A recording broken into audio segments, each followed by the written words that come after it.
going. Is it going? Okay, we're going to spend 2 days talking about the rest of the types of conic sections. We're going to talk about ellipses and hyperbolas. One day will be equations, and one day will be graphing it. So we are first going to talk about ellipses. You do not need to draw that cone if you don't want to, but that's mostly just a reminder of what we talked about last class of how we create them. You have a cone and you slice it at an angle to get that ellipse. The fancy definition for an ellipse. It is the set of all points. And this one's a lot more convoluted than the circle one. Such that the sum of the distances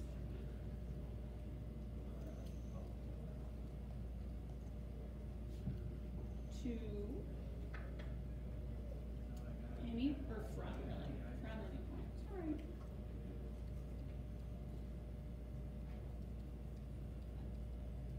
On the ellipse to the letter 2, or the number 2, fixed points. And these points are your focus, called your focus, the plural is your foci, or foci, remains constant. Yeah, it's real wordy. I'm going to draw you back so it actually makes at least a little bit more sense.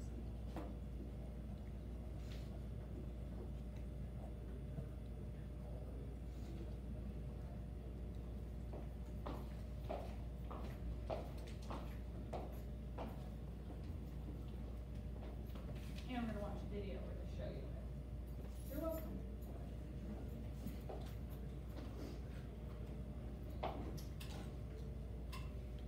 What this all means, in this inside of your ellipse, and we're going to do this all in a lot more detail in a minute. You have 2 points called your foci.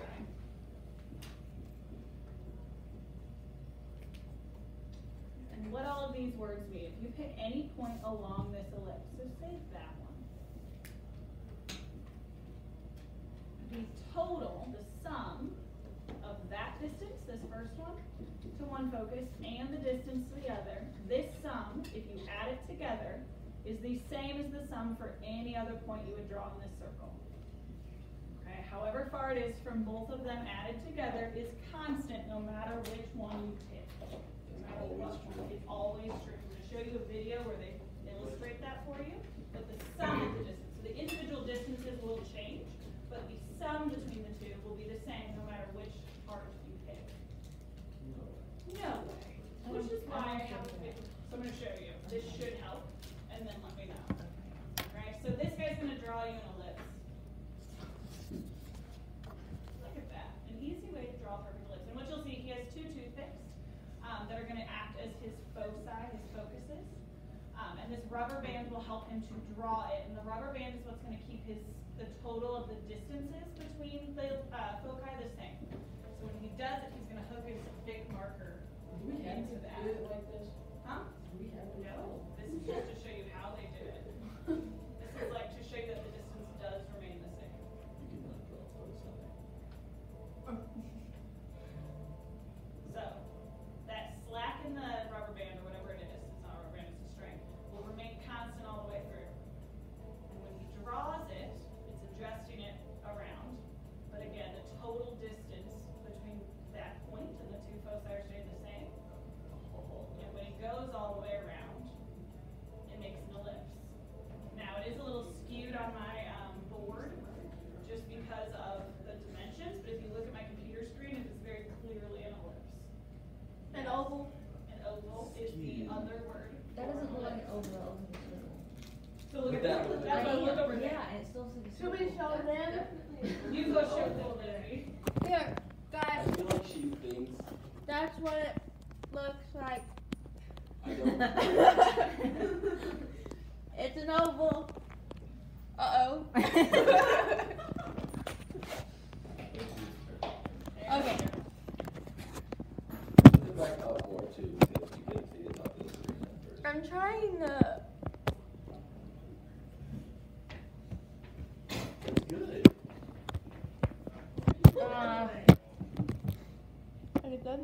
so sorry, guys. Please. Okay. Okay. Uh, Okay, so questions on what that means. Does that make a little more sense? I mean, kind of. So to take, So so if you you have look to at do this, yeah. this distance Mhm. plus this distance is the same no matter where it was around the ellipse. Like if I go back, can't see his hand is there.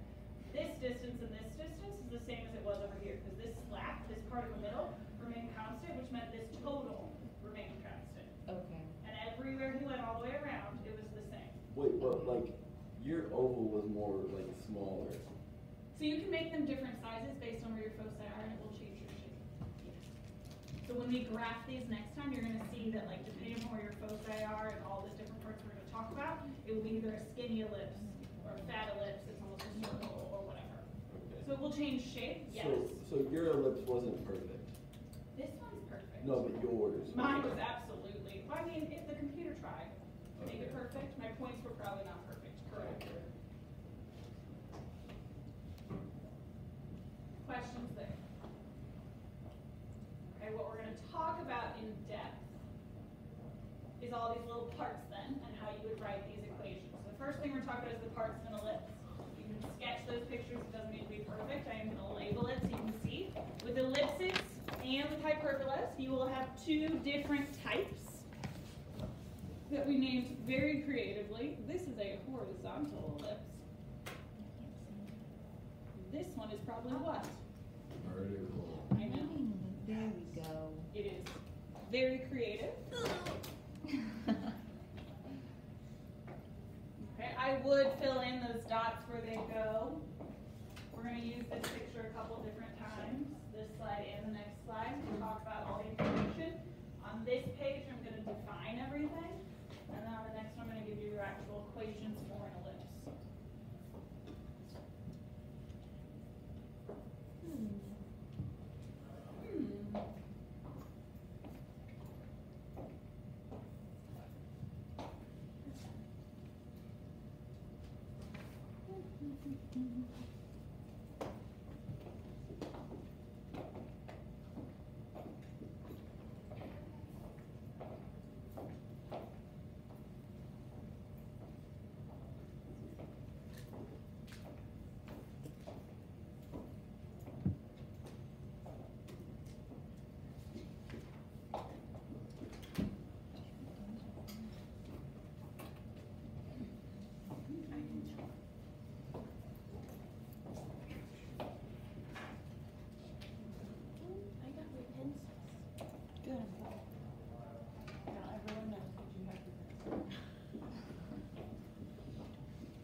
What do you think this point in the middle is called? Center. Cool. Still just like a circle, still the center. That doesn't change.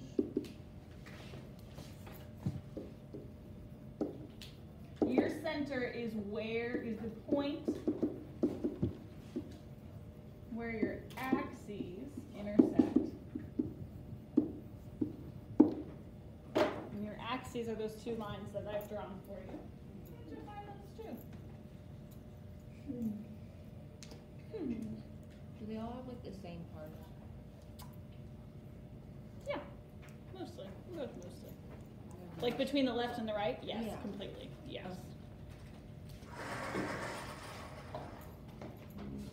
For your axes, you have two now. You have a major axis and you have a minor axis. In a circle, you only have one because your axes are really just your diameters. And so those are the same all the way around. Whereas here, you have different measurements that could happen. Your major axis is your longer axis of symmetry. Okay, it will go through the center, but if you draw it, you could fold your ellipse in half and it would match up perfectly with itself. In the horizontal one, which one is my major axis? Is it my vertical or my horizontal? Horizontal. My horizontal. So your major axis will match whether it's vertical or horizontal. What about in the vertical one? Which one's my major axis? Cool.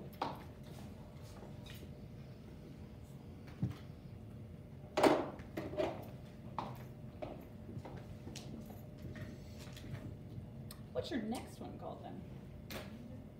Mm-hmm. You also have a minor axis, and this is your shorter axis of symmetry. And so in this one, it'll be my vertical, and your vertical will be your horizontal, so opposite of whichever type it was.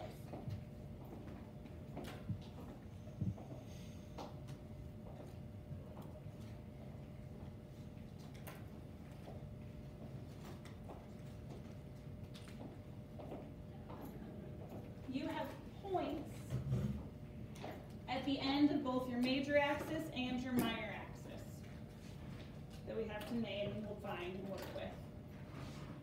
On the end of your major axis, you have your vertices. Your vertices, there we go, are the end points of your major axis.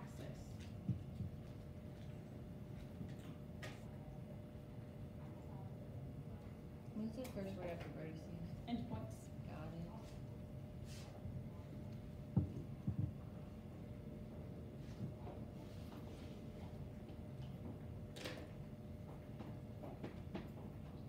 We got real creative with naming the other endpoints, and we called them co-vertices. So your co-vertices are the other ones, and these are the endpoints of your minor axis.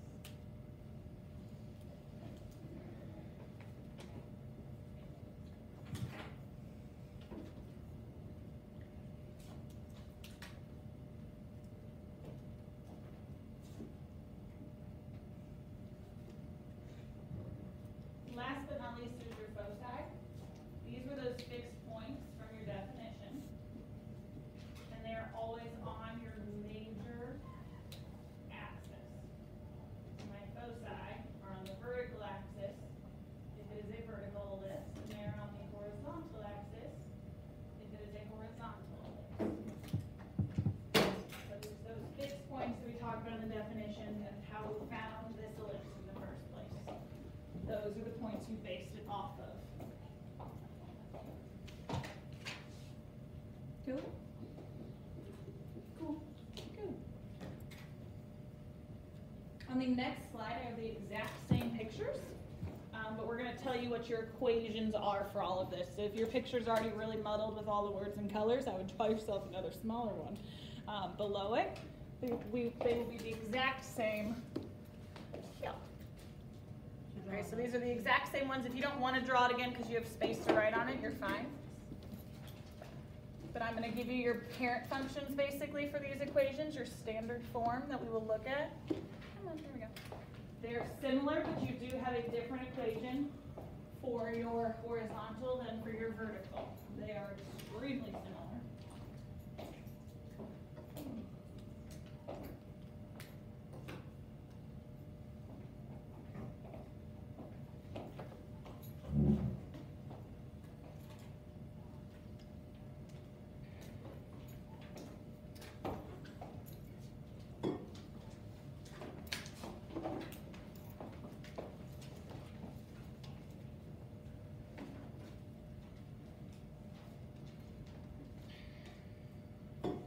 Do you have to like know how to draw these for the test or no?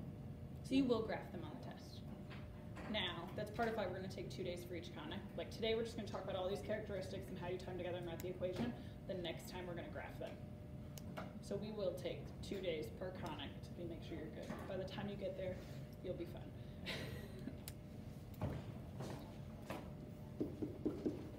Your equations are very similar, A to each other, but B to your circles. You'll still have your x minus h and your y minus k all squared. This time, a couple of differences you will notice. One, they have denominators now, and two, it is equal to 1. So when we rewrite your equations, we'll talk about how you get that to be equal to 1. But that is the main way you'll tell the differences in these equations. It is important that it is addition between those because your hyperbolas are actually what makes it subtraction. Your vertical ellipse equation is shockingly similar. Only one thing changes.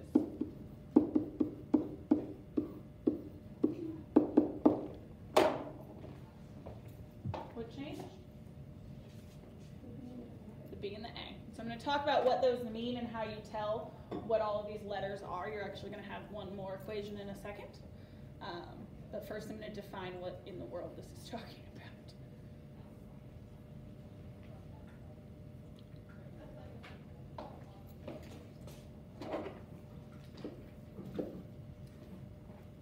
Your H and K are still the same as they were last time. What were they last time? Center. Your center. Good. So this is still H, K, H, K.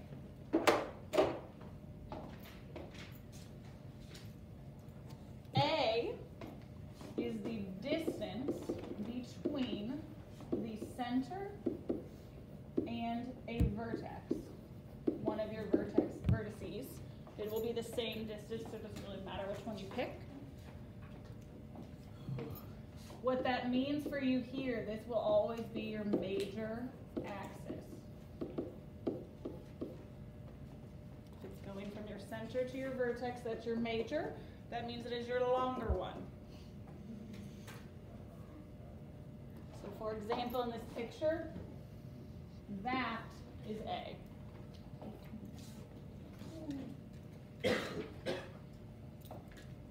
Your vertical one, same thing, but now your A is your vertical measurement, up or down.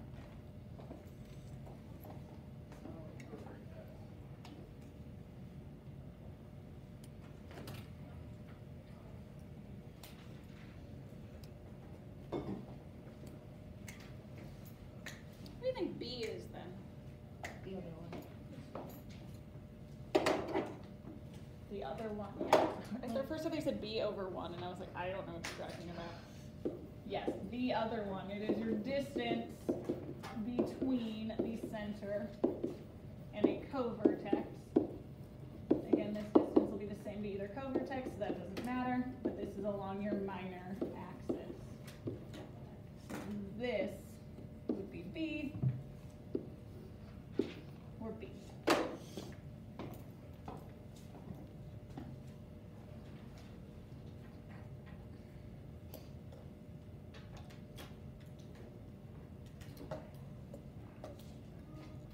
What's the only point I haven't talked about yet?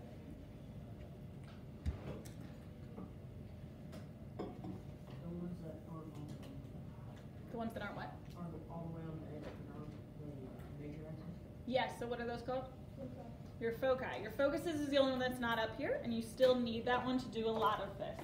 You will have a third variable called C, and that is the distance between the center and a focus. Again, it's the same distance either way, so like this is C. C. You will have an equation to relate them, because sometimes I'm not going to give you A and B directly, and so you need an equation to find C.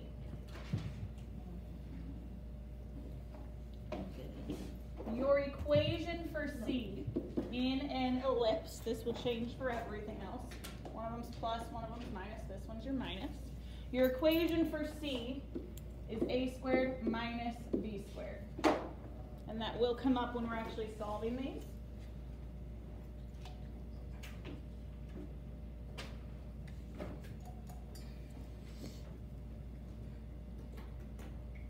One thing to notice, especially when you're doing this. Is that our third equation? Yes, that's your last equation for this page, yes. What should you always know about the relationship between A and B? Which one should be bigger? A in this scenario, and I say that because later it will change, A is always bigger here.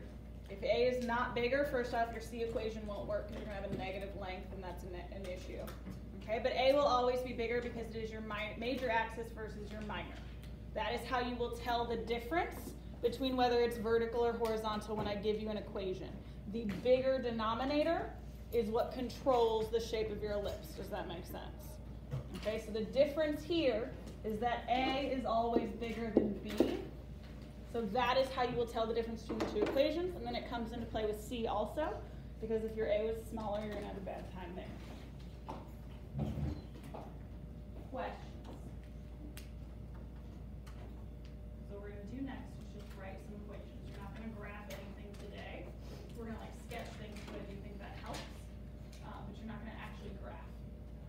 You're going to just see what our equations end up being.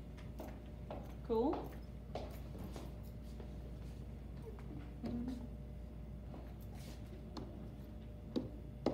Nope, not what I want.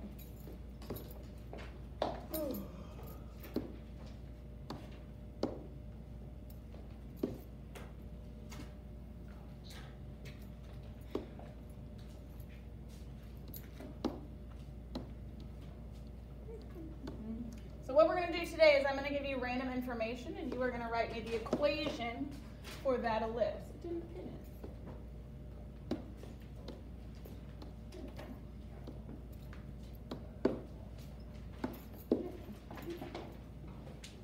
How many steps did I do before?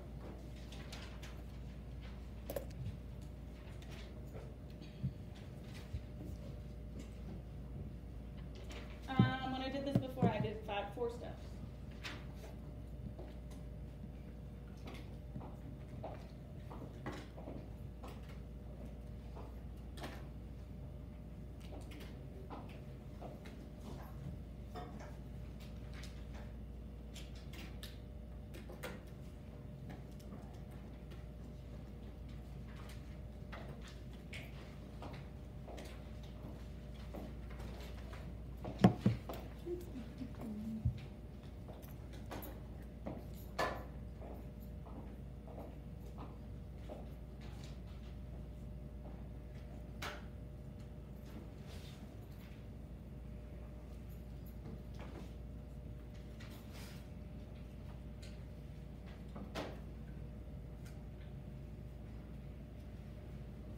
First thing you want to do with these is identify what you know. And what I'm talking about here, you want to know, is it vertical or horizontal?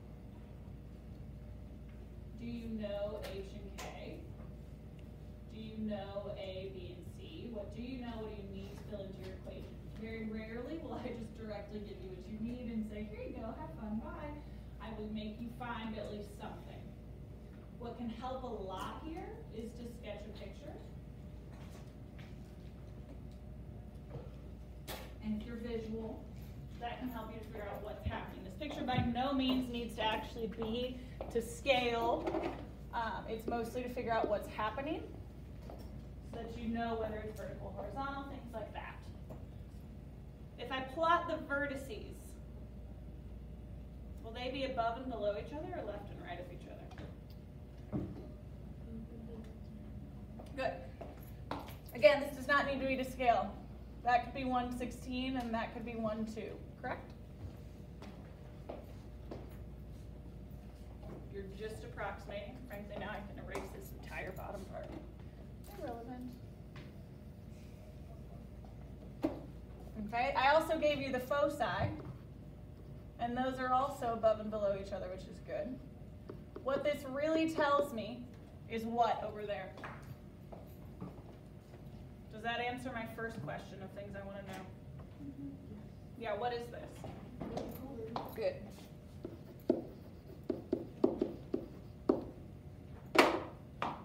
Step 1. Yeah. You did a little bit with parabolas in geometry like this, but that's about it.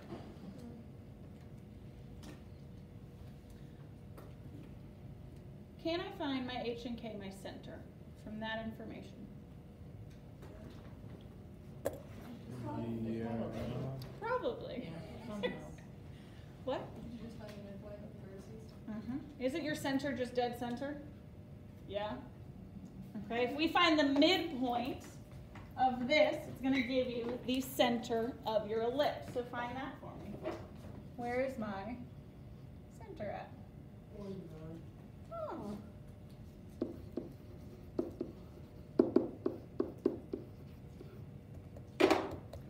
at the problem, how else could you have found that?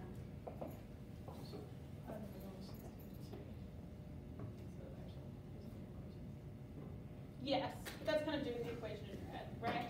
Look at your foci. What do you notice?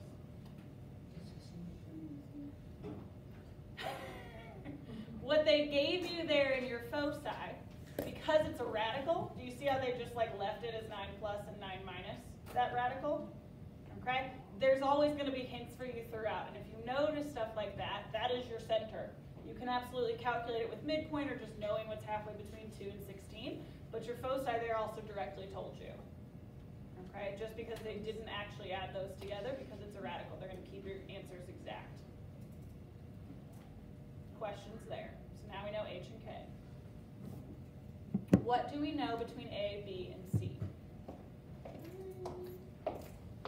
A is the distance from the center to a vertex. Do I know that? Or can I find that from what they gave me? Yeah, what is it? How far is 1, 9 to 1, 16? Do we agree that it's 7? Yeah. Do I know B? B is your distance to your co-vertices. I didn't give you anything about a co-vertex, right? So you don't know that yet. Do I know C? Do I know how far my center is from a focus? Yes. What is that? Square root of 13. We can find it now. So now, this is why I gave you that equation that you looked at and you're like, I really don't care how C is related to A and B. This is why you care. Okay? So now, arguably we have just done step 2. You're going to find your H and K. I forgot to write this down for you, sorry. We did that first. Step 3 is find what's missing between A, B, and C. Usually I'm not going to give you A and B because that's not an honors level problem. You could just plug that in directly. Okay? And for this, you're always going to use your C squared on a ellipse. You will always use your C squared equals A squared minus B squared.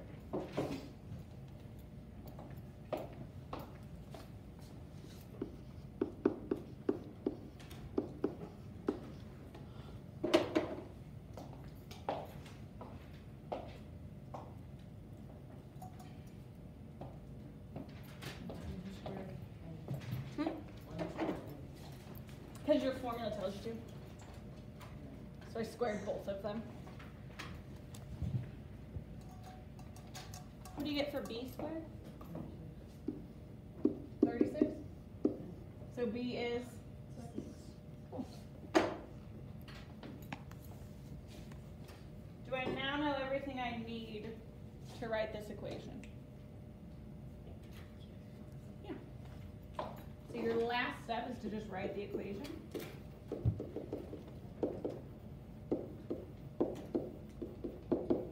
It is vertical, so will my bigger number, will A go under my X or my Y?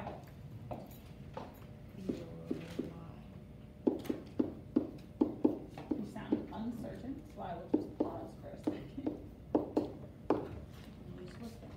I said, look and see if it is vertical. Is A under X or Y? Yes, you sound a little more sure that time. Y. Remember, it is A squared and B squared. So that's my equation.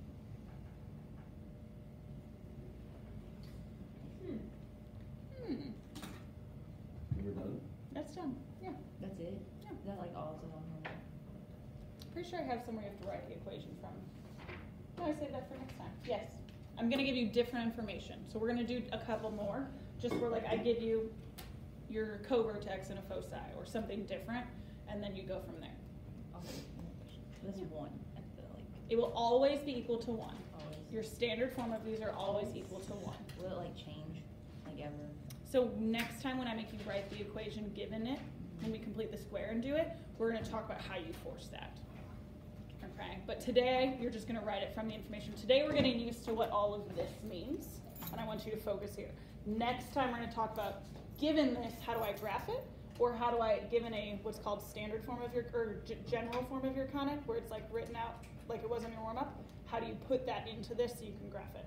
Today I just want you to be able to write that Because this is a lot of like nitty gritty everything. And I get it. Okay. The nice thing, once you know how to do this, the process is the same for writing the equation of a hyperbola, everything. And so then like these 2 days and the 2 days after EOC are very similar. It's just slightly different equations. Like there's minus, you're basically, the minuses and pluses just flip. That sign and that sign change. Wait, so if you already have the A and B, which you said you wouldn't give us. but if Yeah, we I'm not did- gonna do that because that's no fun. So if we did have You would that- just write it. You we would just would need to have- know your center, Yes, and you we wouldn't would need have this that. at all. Yeah. Yeah, exactly right. Which is why I will never do that, because that's no fun. There might be a couple on your homework where it does that. I really don't remember. Doing another vertex, doing that one. You guys pick what we're gonna do. What looks ugly to you? There's Well, that Oh, one. yeah. That one? No, Don't that's do a that lot of one? writing. I'm gonna go with my go-to. No, let's do that. Lizzie. There's this one. Well,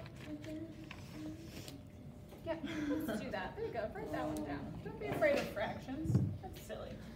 I'm not afraid, it's just a lot. we're learning. Mm-hmm. Lizzie's right. I'm on team Lizzie here. You're learning. I see who the favorite is. I know, big favorites. But my goal is to make sure that when you show up in my trig class, you're not afraid of fractions, because I will make you do this problem without a calculator in trig. Really? There is absolutely no reason you need a calculator for that, and I say that with the most amount of love. But I use a calculator to add 1 + 1 sometimes. Correct, which is why we're going to wean you off of that, because in trig, they don't get a calculator for any test. Well, they get them for at most half of the test, Oh and my that's only for 3 of the 7 tests. god. So we're going to wean you off of that. I'm definitely gonna not do great in trig. You're going to do great, but I'm going to help you start to practice doing things in your brain. Okay. You're welcome. Wait, okay. Okay, so on the foci, the comma in between the 55 and 13, I don't, what is that supposed to mean? So the 3 plus Oh, root 55 is your x I see value. it now. Cool, Okay. perfect. But I don't know why that took me like It's okay. ages. It's not even that ugly. Look at that.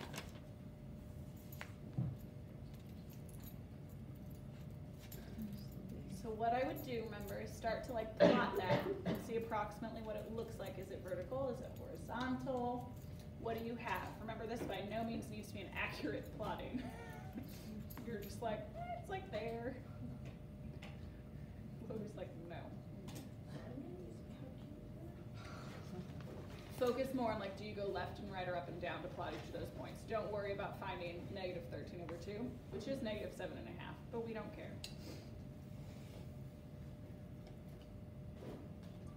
6.5. Don't let me lie to you and say it's 7.5.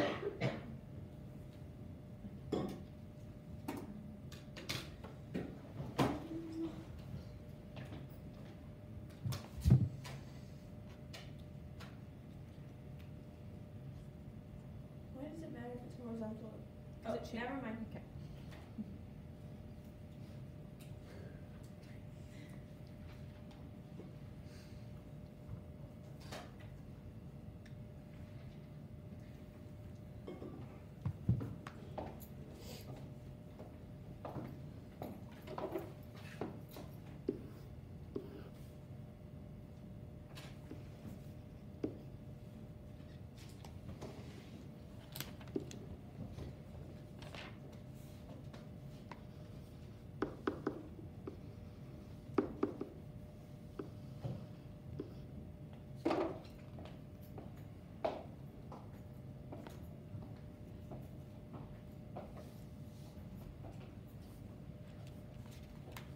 Do you agree with my extremely rough sketch? All of your numbers, if you look there, all of them have the same y value, which means they're gonna be in a line horizontally, which since it's my vertices and my foci, does tell me that it will be a horizontal ellipse instead of a vertical. Does that make sense? Yeah.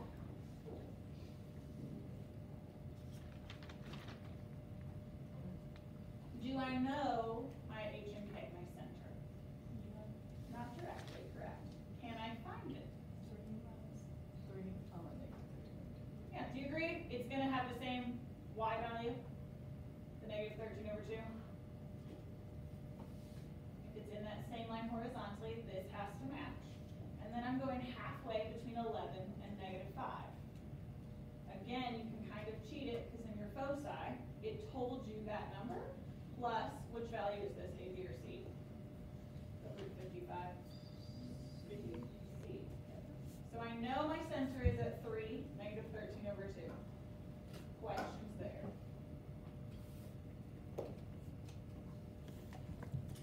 For your A, B, and C, again, right now we know that C is the root 55 because that's how far my focus is from my center.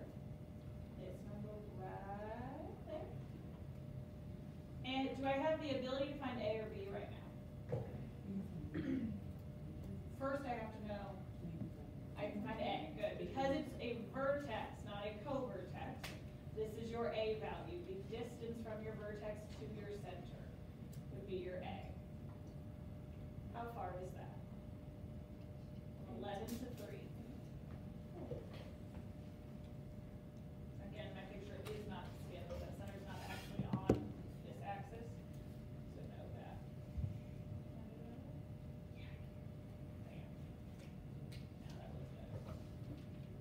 Now, if I know A and C, can I find B?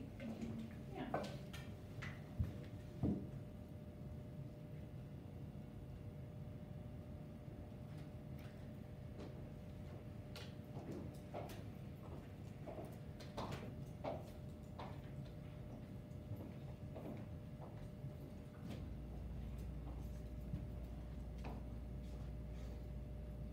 What's B squared?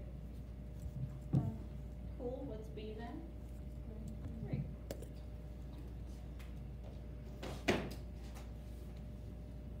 So what that's telling you again, A is how far your center is to your vertex. B, for when we graph it, will be how far my center is to a covertex. So you're going to use that when you actually graph it next time. And then C would be that distance to your focus. You could plot that point by figuring out that decimal and go in that distance. But we now know everything to write our equation. Yes. Will A go under my x value or my y value? Cool. So it'll be x minus 3 squared over 64 plus y plus 13 over 2 over 9 equals 1. Again, next time we will worry about how to get that equation. If I give it to you in standard form, the whole completing the square thing. Today, you're just being able to write it from the information.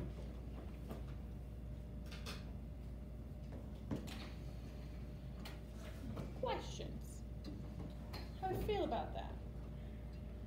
It's all just a giant puzzle. Why does it equal 1? So what's going to happen when you're given it in general form is that you will have different coefficients here and here. And so to standardize it, we can't divide out both because it's going to be like 9 and 16 or something. So you make this be a 1, and then you lose both coefficients here, and they become a denominator. And it's just the standard form that someone who's long dead picked for us to always abide by. Both answers work here. Other questions? I want you to try at least one where I give you a covertex. Let's see. Do you want that one? Or that one? Nope, that doesn't give you a covertex. It gives you technically one. No, because I give you a vertex. So? Do you want this one? Does this one look extra terrifying? Yeah. Actually, it's scary. I don't even know what to do. I feel like that one's more terrifying. Okay. That's not even a hard, that's just harder to cool. write. Yeah, but sometimes those are the ones we skip because we're like, clearly that's impossible. But in Like, this that's case, what it's happened. not. Correct. So then your challenge, do it without a calculator.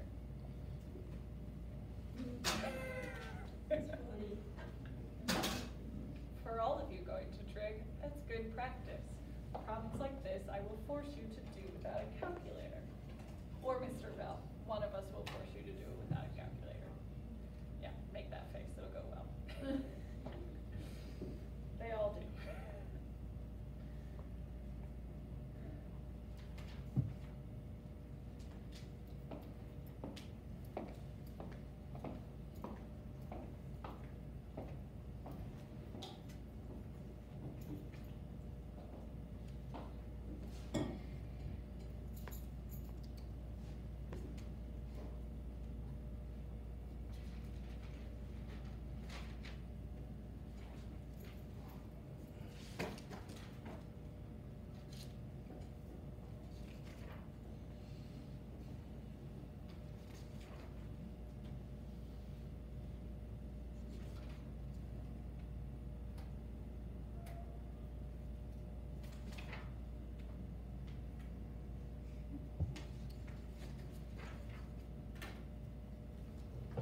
real easy, guys.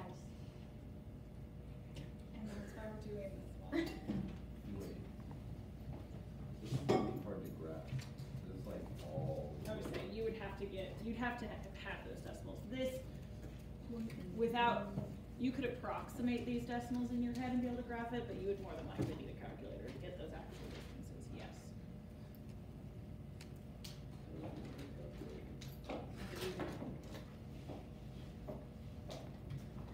I can't tell if it's horizontal or vertical. I'm just gonna wait for her to do it. No. It's horizontal. Bro.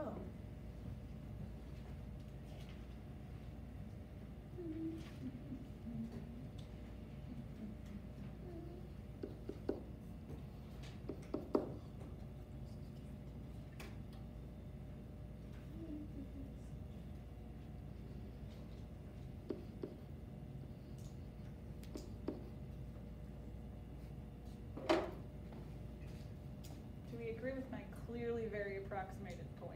Yeah. Do you agree that your vertices are horizontal from each other? Because they have different x values but the same y. And your co-vertices are vertical from each other because they have the same x value but different y values. So these have the same y's, different x. These have same x, different y. Does that make this vertical or horizontal? Horizontal. Because again, your vertices, you don't know them right now, but they'd be like out here. And your center is somewhere in the middle. The label as little or as much helps you. Regularly, a slight sketch will help you to see what it looks like.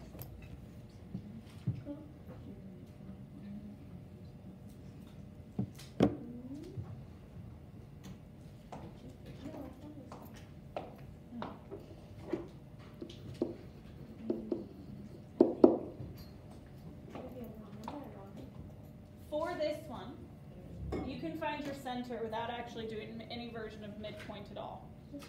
Does your focus share an x or a y with your center? Shares an X. Wait. Your focus with your center I know it shares Y. shares the y value. So what do I know the y value is of my focus? 6. Does your focus share an x or a y with your co-vertex? So Y, X. The x. So remember, since these are different axes, you'll be able to pull them directly from these. But you can get them straight from there. You can also just do midpoint. Do we agree with the center? Yeah. What do we know between A, B, and C? What's C? C squared. So remember, your focus gives you C. Your co-vertex gives you what? B. So B is root 30. So we need to find A, correct. Okay? This is the part that you should be aiming to try to practice doing in your head. It'll make trig easier. When I square 2 root 35, what do you get? 4 times 35, good. Square both of them, and what is 4 times 35? 140. 140. That's definitely what you're going to say. Yeah. Uh-huh, I know. You don't know A. What's B squared? 30.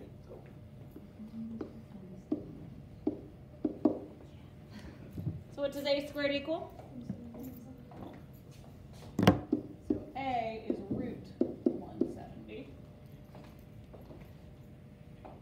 Because it is horizontal, your bigger number goes under X, which is why the 70 is, or the 170 is there. But wouldn't it? No, just leave it alone. Okay. Questions? Your homework's basically just a nice big puzzle, figuring out what you know and what you need to know. And I give you a variety of different things. So there are more cases of what I give you on your homework than on here. Some of them are easier, some of them I do give you your vertex and your covertices apparently, but that's okay. So some of them are a little easier, others are super fun, is what I'll call them. Questions? Should we stop there? Yeah, we should probably, you wanna stop that for me? Yeah. Tell them Bye, bye. guys.